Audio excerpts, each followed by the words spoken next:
छे पीछा लागे छोटा छोटा ड्रेस में बॉडी हॉट लागे छे चोली फाइट जैते रे छौड़ी ना तो लगल छे उ मताई लागे छे चोली फाइट जैते रे छौड़ी ना तो लगल छे उ मताई मतिया कला सीतामढ़ी चोली फाइट जैते रे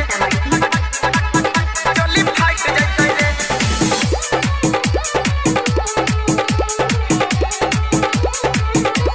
लागे छे डीजे पर माइर कदैते चोली पर गोली आई फाइट करैते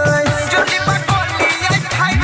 करैते लागे छे डीजे पर माइर कदैते चोली पर गोली आई फाइट करैते छोड़ी मोगी के आई गेलै जमाना घूंघट में रहनै भेलै फैशन पुराना ई त कमर में सटा के मारे चोट लागे छे चोली फाइट जैते रे छौड़ी ना त लगल छे उ मताई लागे छे चोली फाइट जैते रे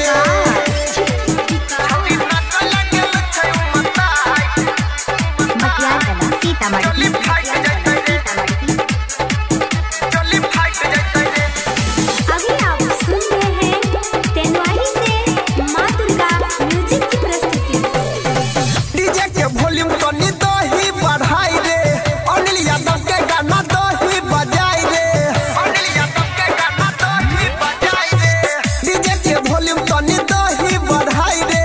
यादव अनिल के गाना दही बजाई रे दोसर छौड़ा के देख दूर भागई छै राइटर अंकित के संगे नाचै छै परवीन चंदन लुटाबै छलै नोट लागे छै चोली फाइट जैते रे छौड़ी ना त लगल छै उ मताई लागे छै चोली फाइट जैते रे छौड़ी ना त लगल छै उ मताई लागे छै चोली फाइट जैते रे छौड़ी ना त लगल छै उ मताई लागे छै चोली फाइट जैते रे छौड़ा देलक कोई बेस बढ़ाई लागे छै एके फाइट जैते रे ले जरा लाइट एकरा चोली पबा दे छै उ तैयार भइले एकरा नचाबे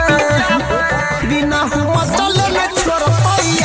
लागे छै चोली फाइट जैते रे चोली फाइट जैते रे फटिए जाएगा